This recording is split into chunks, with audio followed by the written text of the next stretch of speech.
hinihiling namin kami iadya sa lahat ng masama, pagkalooban ng kapayapaan araw-araw.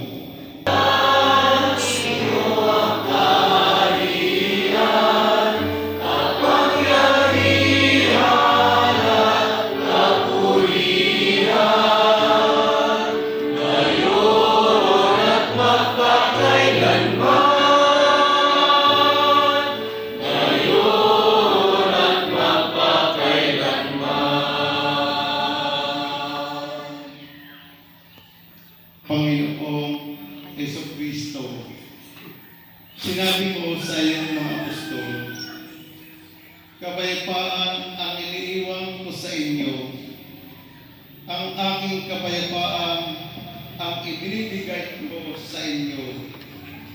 Tunghayan mo ang aming pananampalataya at huwag ang aming pagkakasala.